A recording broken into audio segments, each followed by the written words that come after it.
ይህ መጽሐፍ በማመን ብቻ ምን ያህል ለውጥን በህይወት ማምጣት እንደምትችል ያሳያል። መጽሐፉ የአነቃቂ ንግግሮች ጥርቅም አይደለም፣ የእውነትም አንተ ሊለውጥ የሚችል ሳይንሳዊና የተረጋገጡ መንገዶችን የሚያሳይ። በህይወት የሚያስፈልጉ ሁለት ነገሮች ማመንና ባመንከው ነገር ላይ እርምጃ መውሰድ መዝለል ነው። አእምሮን በመጠቀም በሳይንሳዊ መንገድ ለማመንና ለመዝለል እንንደርደር።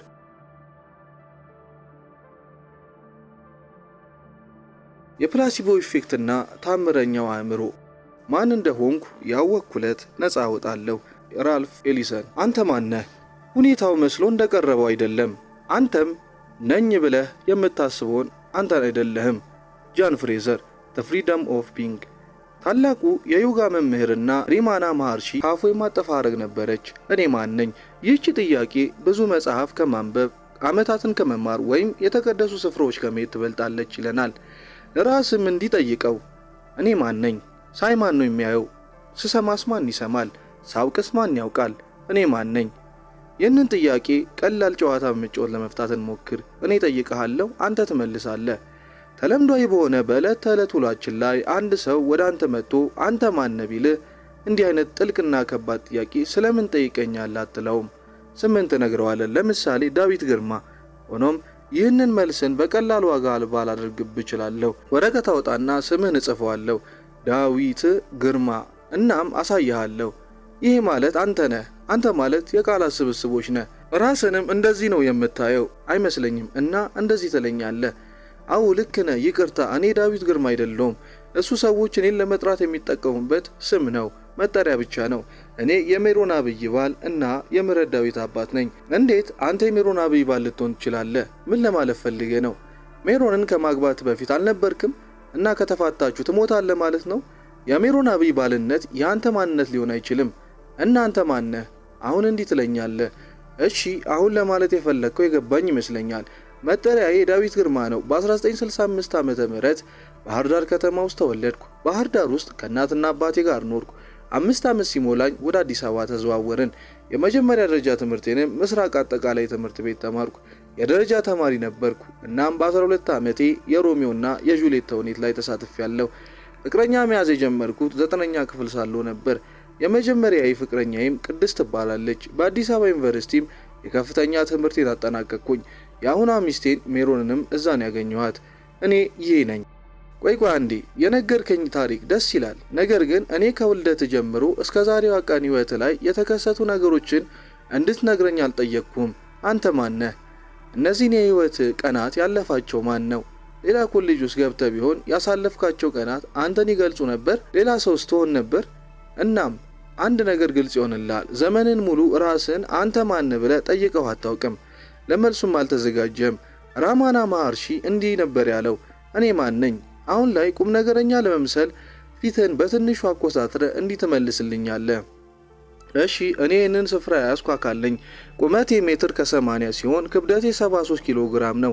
እናም እዚህ አለሁ። በ12 ዓመት ሮሚዮን ሆነ ቲያትር ስትሰራ አንተ አልነበርክም። ሜትር ከ80ም አልነበርክም። ሜትር ከ20 ነበርክ። እና የቱ ነህ? የሜትር ከ80ው ሰው ነህ ወይስ የሜትር ከ20ው? ሮሚዮን ሳለ አንተ አልነበርክም። እኔ ነኝ የሰራሁት ብለኸኛል።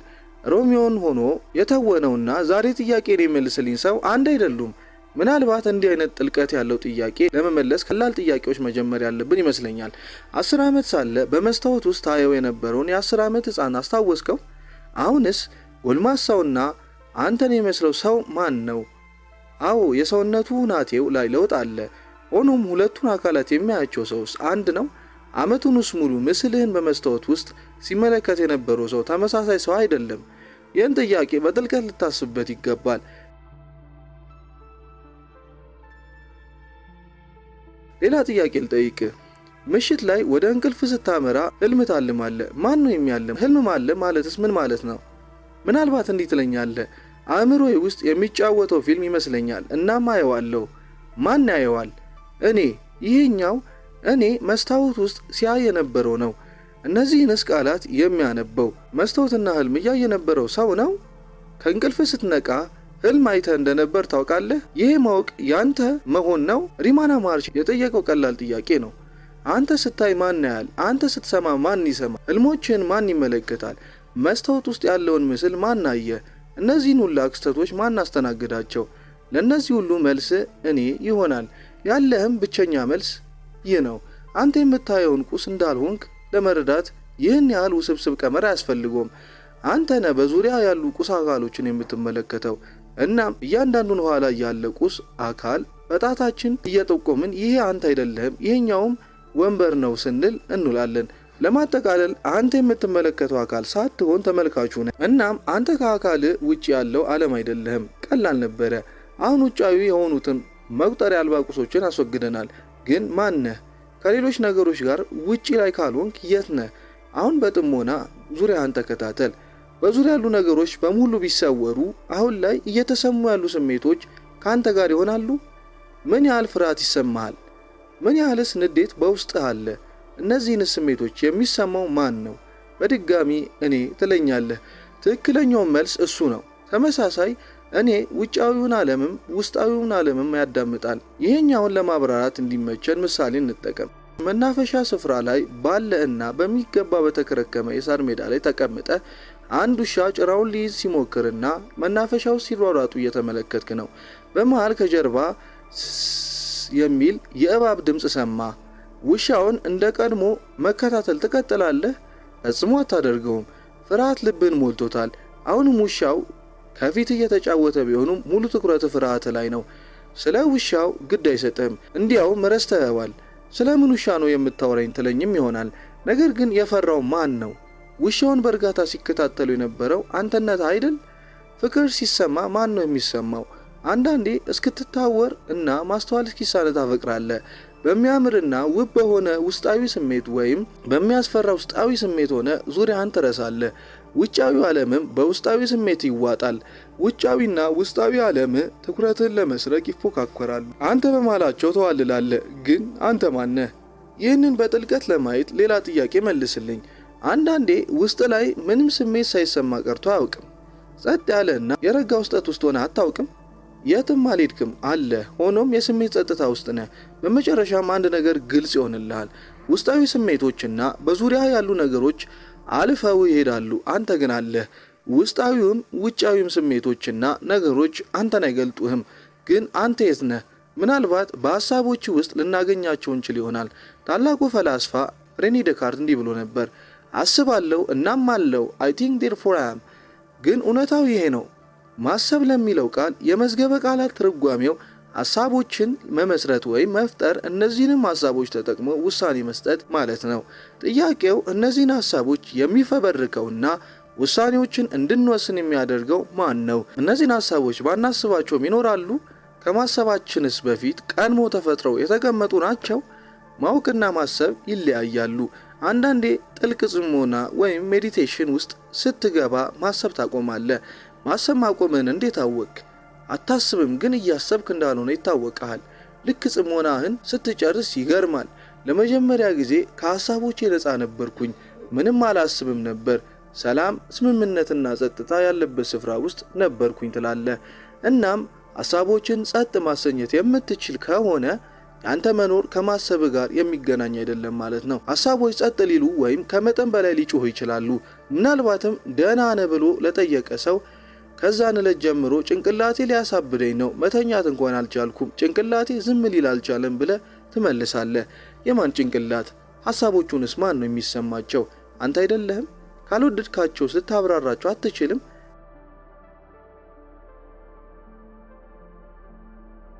ሰዎች ሁሌም ከሐሳቦቻቸው ጋር ፍልሚያ ውስጥ ናቸው። እነዚህን ሐሳቦች ማን ነው የሚፈጥራቸው? ማንንስ ነው የሚያሰቃዩት? አንተን አይደለ? ልክ እንደ ቁስ አካሎቹ ተመልካቻቸው አንተ ነህ። ሐሳቦች ቢኖሩም ባይኖሩም ቢፈጠሩም ባይፈጠሩም አንተ አለ። አንተ ሐሳቦችን አይደለህም። ሐሳቦችን ታዳምጥና እንዲህ ትላለህ፣ ጥሩ፣ እኔ የውጫዊውን ዓለም አይደለሁም፣ የውስጣዊ ስሜቶችንም አይደለሁም።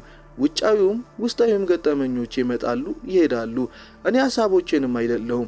ሐሳቦቼ ሊጮሁም ዝም ሊሉም ይችላሉ። አስደሳችም አሳዛኝም ሊሆን ይችላሉ። ተቀያሪ ልብሶቼ ናቸው። እና ማን ነኝ? ጥያቄው አሁን ላይ ቀላል አይደለም። እኔ ማን ነኝ? እነዚህ ሁሉ ስሜታዊ፣ አካላዊና አእምሮአዊ ክስተቶች የማን ናቸው? እርግጥ ነው ያንተ ናቸው። አንተ ማለት ከቁሳዊ ዓለም ከውስጣዊ ስሜቶችና ከሐሳቦች በላይ የሆንክ ነህ። አንተ ማለት እምነት ነህ። እምነት ደግሞ አንተንና በዙሪያ ያሉትን ነገሮች የሚሰራ በመሆኑ በማመን ብቻ ዓለምን መቀየር ትችላለህ። ማመን ምን ያህል አቅም እንዳለው እና አንተም ከእምነት ውጪ ምንም እንዳልሆንክ እንዲያስረዳልኝ በሕክምና ስያሜው የፕላሲቦ ተጽዕኖ ፕላሲቦ ኢፌክት ተብሎ ስለሚጠራው ነገር በቀጣዩ ምዕራፍ አጫውታለሁ። መግቢያው ላይ እንደገለጽኩልህ ታምራዊውን አእምሮህን ተጠቅመህ እንዴት እንደምታምን ሳይንሳዊ በሆነ መንገድ እያሳየው አንተን መለወጥ ነው ዓላሜ። አብረኙን። ማመንህ ማንነትን እንዳሻ እንድትቀይር ይረዳሃል። ስታምን ሌላ ሰው ትሆናለህ። አሁን ያለው አሮጌ ማንነትንም ልክ እንደ ጃኬት በቀላሉ አውልቀህ ትጥለዋለህ። አዲሱን አንተነትንም ትቀርጸዋለህ። ግን እንዴት? ሌላ ሰው መሆንስ እንዴት ቀላል ይሆናል? ፕላሲቦ ኢፌክት አስገራሚ መልስ አለው። የፕላሲቦ ኢፌክት ያመንከውን ትቀበላለህ። ጋቢ በርኒስቲን። ሐኪሞች ለታካሚዎቻቸው የሚሰጡት የውሸት መድኃኒት ፕላሲቦ ይባላል። አንድ ቀን የራስ ምታት አሞ ሐኪም ጋር ሄድክ። ሐኪሙም መድኃኒት ብሎ ነጫጭ እንክብሎች ወይም ኪኒኖችን ሰጠ። እነዚህንም እንክብሎችን ከመዋጥ በኋላ ራስ ምታት ለቀቀ። ነገር ግን ሐኪሙ የሰጠን እንክብል ምንም አይነት የመድኃኒትነት ባህሪ የሌለውና ከስኳር የተሰራ ነው። ይህ እንዴት ሊሆን ቻለ? እንዴትስ ዳንክ? አንዳንዴ ለውጥ በአንድ ሌሊት ይመጣል። የ46 ዓመቷ ጄኒስ ሾንፊልድ በካሊፎርኒያ የምትኖር ኢንተሪየር ዲዛይነር፣ የቤት ውስጥ ማስዋብ ባለሙያና እናትና ሚስትም ነች። ከ10ዎቹ ዕድሜዋ ጀምሮ በከፍተኛ ድባቴ ወይም ድብርት ትጠቃ ነበር። እንደ አውሮፓውያን አቆጣጠር በ1997 ጋዜጣ ላይ የወጣ ማስታወቂያ እስክታነብ ድረስም ከዚህ ስቃይ የሚገላግላት መፍትሄ ይኖራል ብላ አስባ አታውቅም። የዩክላ ኒውሮሳይካትሪክ ኢንስቲትዩሽን አዲስ የጸረ ድባቴ መድኃኒት ኢፌክሰር ለመሞከር በጎ ፈቃደኞችን ይፈልግ ነበረ። ጄኒስ ድባቴዋ የመጨረሻ ደረጃ ላይ ደርሶ ራሷን ለማጥፋት እቅድ እያወጣች ነበረ። በመሃልም ይህንን ማስታወቂያ ስታነብ አዲሱን መድኃኒት ለመሞከር ወሰነች። እንደሆነ ተስፋ ቆርጣለች፣ ከዚህ የባሰ ምን እንዳይመጣባት። ጄኒስ ለመጀመሪያ ጊዜ ወደ ምርመራ ተቋሙ ስታቀና የአእምሮ ሁኔታዋን ለማወቅ ለ45 ደቂቃ ያህል የኢኢጂ ኤሌክትሮሴፎሎግራፍ ምርመራ ካካሄዱላት በኋላ መድኃኒቶችን የያዘ ብልቃት ሰጧት። ይህን አዲስ መድኃኒት ከሚወስዱት 51 በጎ ፈቃደኞች መካከል ከፊሎቹ የተሰጣቸው ፕላሲቦ ነበረ። ጄኒስንም የመረመሯት ዶክተሮች የትኛው ፕላሲቦ የትኛው መድኃኒት እንደሆነ አያውቁም ነበር። እንዲያው ምርምሩ እስኪያልቅ ድረስ ማንም የምርመራው አካል የሆነ ሰው እውነታውን አያውቅም ነበር። ሆኖም ለጄኒስ መድኃኒቱ የመጨረሻ መፍትሄዋ ነበረ። ዓመታትን ያስቆጠረውን ድባቴዋን ለአንዴና ለመጨረሻ ጊዜ ልትሰናበተው ተስፋ አድርጋለች። በሰበብ አስባቡ ለሚያነፋርቃትና በሕክምና ለተረጋገጠው ድባቴዋ ምናልባትም አሁን መፍትሄ ልታገኝ ይሆናል። ጄኒስ በየሳምንቱ በተከታታይ ለ8 ሳምንታት የመጣች ምርመራ ለማድረግ ተስማማለች። በየሳምንቱም የሚቀርቡላትን ጥያቄዎች ትመልሳለች። ምን እንደሚሰማት ትናገራለች። የኢኢጂም ምርመራ ይደረግላታል። መድኃኒቱን መውሰድ በጀመረች በጥቂት ቀናቶች ውስጥ በጤናዋ ላይ እጅግ አስገራሚ ለውጥ ታየ። ሆኖም ጥቂት የማጥወልወል ስሜት ይሰማት ነበረ። መድኃኒቱን ሲሰጣት ከተነገሯት የጎንዮሽ ጉዳቶች መሃል አንዱ ማቅለሽለሽ ነበርና ጄኒስ ይህንን ስሜቷን በበጎ ነው የወሰደችው። እንዲያውም መድኃኒቱ እየሰራ ስለመሆኑ ማሳያ ሆናት። በየሳምንቱ የሚመረምሯት ነርሶችም ጭምር ይህንን አምነዋል። በመጨረሻም ከ8 ሳምንታት በኋላ አስደንጋጩ ምስጢር ይፋ ሆነ። ለጄኒስ ሲሰጣት የነበረው የድባቴ መድኃኒት ፕላሲቦ ነበረ። ጄኒስ አሁን ላይ ራሷን ለማጥፋት አታስብም። እንደ አዲስ እንደተወለደ ሰው ሆናለች። የነገሯትን አላመነችም። ምናልባትም ስህተት ሰርተው ሊሆን ስለሚችል በድጋሚ እንዲያረጋግጡ ጠየቀቻቸው። ለስንት ዘመን በድብርት ውስጥ የነበረ ሴት ጤንነቷ በሳምንታት ውስጥ የተመለሰላት በብልቃጥ ሙሉ የስኳር ኪኒኒ መሆኑን ማመን አቃታት። የጎንዮሽ ጉዳቱን ሁሉ ቀምሰዋለች። የሆነ የተሳሳተ ነገርም አለ። ዶክተሯንም ዝርዝሩን በድጋሚ እንዲያላት ጠየቀችው። ፈገግ ብሎም ከእርሷ ጋር ወደ ቤት ይዘው የሄደችው ብልቃጥ በፕላሲቦ ኪኒኖች የተሞላ መሆኑን አረጋገጠላት። የተሻላት በኢፌክሶር የጸረ ድብርት መድኃኒት ምክንያት እንዳልሆነና በየቀኑ ተሻለኝ ብላ በማሰብ ብቻ እንደተሻላት አስረዳት። ውጤቱን አስገራሚ የሚያደርገው የእርሷ ብቻ ለውጥ አይደለም። ፕላሲቦውን ከወሰዱት መሃል 38% እንዲሁም እውነተኛው የኢፌክሰር የተሰጣቸው ውስጥ 52%ቱ ታካሚዎች ለውጥን አሳይተዋል። ልክ እንደ ጄኒስ ፕላሲቦ ያዳናቸው ታካሚዎች ተችሎኛል ብለው ማመናቸው ብቻ ሳይሆን በኢኢጂ ምርመራ መሰረት የተመዘገበው የአእምሮ ሁኔታቸው የእውነትም ለውጥ አሳይቷል። ብዙውን ጊዜ በፊተኛው የአእምሮ ክፍላችን ውስጥ ፕሪፍሮንታል ኮርቴክስ ላይ የሚካሄዱ እንቅስቃሴዎች ድባቴ ውስጥ ስንገባ ቁጥራቸው ይቀንሳል። የኢጂ ምርመራ ውጤትም እንደሚያሳየው ፕላሲቦ ለውጥ ያመጣላቸው በጎ ፈቃደኞች በፊተኛው የአእምሮ ክፍል ላይ ያሉ እንቅስቃሴዎች በአስገራሚ ሁኔታ ጨምሯል። የፕላሲቦ ተጽዕኖ በጄኒስ አስተሳሰብ ላይ ብቻ ሳይሆን በሚዳሰሰው የጭንቅላቷ ክፍል ላይም ትልቅ ለውጥ አምጥቶላታል። ጤነኛ መሆን ብቻ አልነበረም የሚሰማት፣ የእውነትም ጤናማ ሆናለች። ምንም አይነት መድኃኒት ሳትወስድ ድናለች። አስተሳሰቧ ብቻውን አካላዊ ሁኔታዋን ቀይሮታል። ከብዙም ዓመታት ስቃይ በኋላ ሰላሟን አግኝታለች። አሁንም ድረስ በዓለማችን ላይ ከሚገኙ የድባቴ መድኃኒቶች ውስጥ 80%ቱ ፕላሲቦ ወይም የውሸት ኪኒኒ ናቸው። ይሄ ፕላሲቦ መድኃኒት የውሸት ኪኒን ሰውን ከድብርት ማዳኑ የሚገርም ነው ልትል ትችላለ። ግን ድብርትን ብቻ ነው የሚያድነው? ሌላ አካላዊ የሆኑ በሽታዎችን ይፈውስ ሲሆን ታምረኛው ፈውስ አስማተኞች ትርኢት ሲያሳዩ በእጃቸው ላይ 50 ሳንቲ ይዙና ኖ ዩ ሲ ኢት ኖ ዩ ዶንት ይላሉ። ይህም አሁን ሳንቲሟን ታያታለህ፣ አሁን ደግሞ አታያትም የሚል ፍቺ ያለው። ሳንቲሟንም ከአይን ይሰውሩታል። ልክ እንደ ሳንቲሟ በፕላሲቦ የጠፉ የካንሰር እጢ እንዳለ ብነግርህስ? እንደ አውሮፓውያን አቆጣጠር በ1957 ሳይኮሎጂስት ብሩኖ ክሎፈር አንድ ጽሑፍ በመጽሔት ላይ አሳተመ። የጽሑፉን ታሪክም የሚያጠነጥነው አቶ ራይት በተባለ ሰው ዙሪያ ነበር። ራይት የደም ካንሰር አይነት የሆነው ሊምፎማ ተጠቂ ነው። ካንሰሩን በአንገቱ በብሽሽቱ ላይ እና በብብቱ ስር እጢዎችን ፈጥሮበታል። አንዳንዶቹ የብርቱካን ፍሬ ያክሉ ነበር። ምንም አይነት ፈዋሽ ነው የተባለ ሕክምና ቢሰጠውም ሊድን አልቻለም። በአልጋ ውስጥ ለሳምንታት ቆየ። ትኩሳት፣ አየር ፍለጋ መዋተት፣ አልጋ ላይ መጣበቅ የዕለት ውሎ አካል ሆነ። እሱን የሚያክመው ዶክተር ፊሊፕ ዌስትም ተስፋ ቆርጦበታል። እንደ አጋጣሚ ሆነው ራይት የሚታከምበት ሆስፒታል አዲስ የሊምፎማ ካንሰር መድኃኒት ሙከራ ሊደረግባቸው ከተመረጡ 10 ሆስፒታሎች መሃል አንዱ ነበር። መድኃኒቱ የተገኘውም ከፈረስ ደም ሲሆን ስሙም ክርባዮዘን ይባላል። ራይት ይህን ሲሰማ ደስ አለው። የመድኃኒት ሙከራው ላይም ለመሳተፍ ጥያቄ አቀረበ። ከህግ አንጻር ራይት የዚህ ሙከራ ተሳታፊ መሆን አይችልም። ማንም ታካሚ ለመኖር የቀረው እድሜ ከ3 ወር በታች ከሆነ የመድኃኒት ሙከራ ተሳታፊ መሆን አይችልም። ሆኖም ራይት የአዲሱ መድኃኒት ሙከራ አካል እንዲሆን ተመረጠ። አርብ ዕለትም ክርባዮዘን የተባለው መድኃኒት ተሰጠው። ሰኞ ላይ መንቀሳቀስ፣ መሳቅና ከነርሶቹ ጋር መቀላለድ ጀመረ። ልክ እንደ አዲስ ሰውም ሆነ። ዶክተር ዌስትም ልክ መጥበሻ ላይ እንዳለ ሁሉ እጢው ቀለጠ የሚል ሪፖርት ጻፈለት። በ3 ቀናት ውስጥም የእጢዎቹ መጠን በግማሽ ቀንሶ ነበር። ከ10 ቀናት በኋላ ራይት ወደ ቤቱ እንዲሄድ ተፈቀደለት። ራይት ወደ ቤቱ ሄደ፣ ተፈውሷል። የሆነ ተአምር የተፈጠረ ይመስላል። ሆኖም ከ2 ወር በኋላ የክርባዮዘን መድኃኒት ከተሰጣቸው ውስጥ ለ10 የተሰጣቸው መድኃኒት የውሸት መሆኑ በጋዜጣ ተነገረ። ራይትም ይህንን ዜና ሲያነብ የመድኃኒቱን ፈዋሽነት መጠራጠር ጀመረ። መድኃኒቱም ጥቅም አልባ ሊሆን እንደሚችል ሲያስብ አጥወለወለው። ራሱንም ስትወደቀ እጢውም ተመለሰበት። ዶክተር ዌስት ራይት ቀድሞውኑ የተፈወሰው በፕላሲቦ ኢፌክት ምክንያት መሆኑን ጠርጥሯል። ዶክተር ዌስት የራይት ሐኪም እንጂ የመድኃኒቱ ሙከራ ቡድን አካል አልነበረም። ራይትም ራሱን ስቶ የወደቀው ምናልባት ለኔም የተሰጠኝ መድኃኒት ከማይሰሩት 10 መድኃኒቶች መሃል ሊሆን ይችላል በሚል ስጋት ነበር። እውነቱም ይሄ ነበር። ለራይት የተሰጠው መድኃኒት ጥቅም አልባው መድኃኒት ፕላሲቦ ነው። እናም ዶክተር ዌስት አንድ ነገር ማድረግ እንዳለበት አሰበ። ለራይትም አዲስ የተጣራና በእጥፍ የሚያድር የተሻሻለ ክርባዮዘን መድኃኒት እየመጣ እንደሆነ ነገረው። ራይትም ይህንን የተሻሻለውን መድኃኒት በጉጉት ሲጠብቅ ቆየ። ከጥቂት ቀናትም በኋላ መድኃኒቱ በመርፌ መልክ ተሰጠው። መርፌውም በውስጡ እንደ ምግብነት ከሚሰጠው ግሉኮስ በቀር ምንም አልያዘም።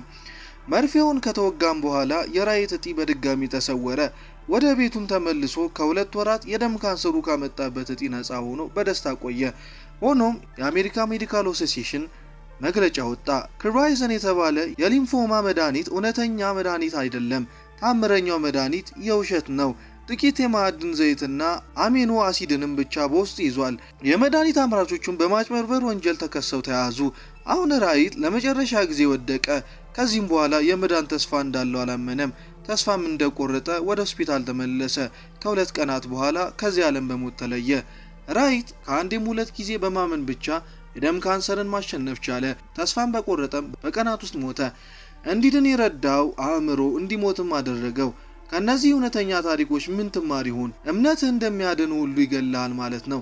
በማሰብ ብቻ የሰውነት አካሎችን እንደፈለክ መቆጣጠር የምትችል ይመስልሃል? እያንዳንዱን ሴሎችህንስ ማዘዝ ትችላለህ? አዎ ትችላለህ። ከላይ የቀረበው እውነተኛ ታሪኮችን የመሰሉ በርካታ ሳይንሳዊ ምስክርነቶች አሉ። እምነት ምን ያህል ኃይል እንዳለው፣ የሰው ልጅ ሌሎችን ሳይቀር እንዴት እንደፈለገ በማዘዝ ታምራዊ ለውጥ እንደሚያመጣ የሚያሳዩ ነገሮችን በቀጣዮቹ ምዕራፎች በጥልቀት ከማየታችን በፊት ለአሁኑ የፕላሲቦ ወጋችን ላይ አንድ ታሪክ እንጨምር።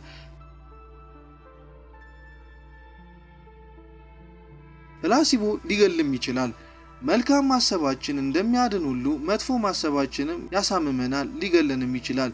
የ26 ዓመቱ የኮሌጅ ተመራቂ ፍሬድ ሜሰን ከሚወዳት ፍቅረኛው ጋር በመለያየቱ ጥልቅ ድባቴ ውስጥ ገባ። ሕይወት መረረችው። አዲስ እና ፍቱን ስለሆነ የድብርት መድኃኒትን ማስታወቂያ ላይ ሰማ። እናም ሊገዛ አሰበ። ከዚህ ቀደም በሐኪም የታዘዙለትን የጸረ ድባቴ መድኃኒት ኢላቪ ለ4 ዓመታት ወስዷል።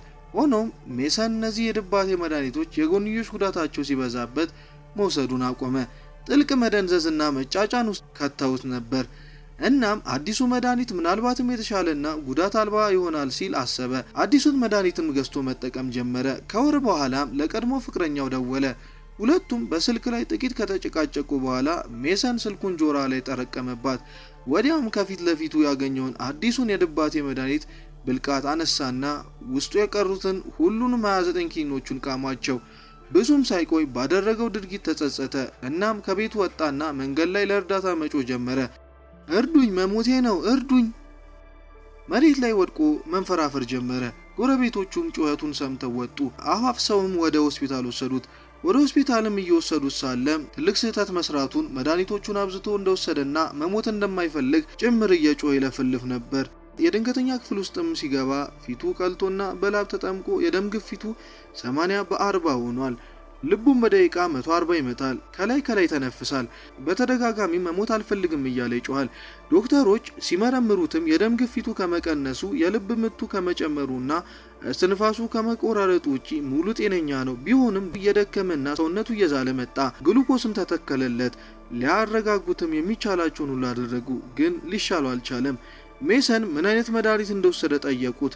እሱም የመድኃኒቱን ስም እንደማያስታውሰው ነግሮ በእጁ የያዘውን ባዶ ብልቃጥ አሳያቸው። ዶክተሮቹ የመድኃኒቱ ብልቃጥ ላይ የተለጠፈውን ኮድ ሲያነቡት በሙከራ ላይ ያለ መድኃኒት ይላል። ሜሰን ሊሻለው አልቻለም፣ ጭራሹኑ ባሰበት። አዲሱ የጸረ ድባቴ መድኃኒት ላይ ምርምሩን ለሚሰራውም ላብራቶሪ ተደወለ። ከ4 ሰዓታትም በኋላም ከላብራቶሪው አንድ ተወካይ ወደ ሆስፒታሉ መጣ። የመድኃኒቱ ብልቃጥ ላይ የተጻፉትን ኮዶች ካነበበ በኋላ መድኃኒቱ ፕላሲቦ እንደሆነና የዋጠውም ኪኒኒ የምንም አይነት መድኃኒት እንዳልሆነ አሳወቀ። ሜሰን ይህንን ዜና ሲሰማ የልብ ምቱና የደም ግፊቱ በደቂቃዎች ውስጥ ወደ ኖርማል ሁኔታቸው ተመለሱ። ይሄ ምንም አይነት ጥቅምም ሆነ ጉዳት የሌለው ኪኒኒ የሜሰንን ሕይወት ሊያሳጣው ነበር። የመድኃኒቱ የመግደል ኃይልም ሙሉ ለሙሉ በጭንቅላቱ የተወሰነ ነበር። አእምሮ ድንቅ ነው። ካመነ በእውነተኛ መድኃኒትና በከረሜላ መሃል ያለውን ልዩነት አያስተውለውም። ሜሰንን ሊገሉ የነበረው የራሱ አእምሮ ነው። ራይትንም የገደለው አለማመኑ ብቻ ነው። ጄንሲን ከድባቴዋ ያላቀቃት የአእምሮዋ የማመን ኃይል ነው። የፕላሲቦ ተጽዕኖ ብቻውን ታምር ሰርቶ ለማዳንም ሆነ ለመግደል አይችልም። እዚህ ጋር ስራውን የሰራው እምነት ነው። አእምሯችን ካመንበት ለመፈወስም ለመግደልም ኃይል አለው። ታዲያ የእኛስ አስተሳሰቦችና እምነቶቻችን ምን አይነት ተጽዕኖን እያሳርፉብን ይሆን? በማሰብ ብቻስ ለውጥን እንዴት ማምጣት ይቻላል? ቀጥሎ ባሉ ምዕራፎች ላይ እነዚህንና ተያያዥ ሀሳቦችን እያነሳ እንጨዋወታለን። እስከዛው ቸር ቆዩን።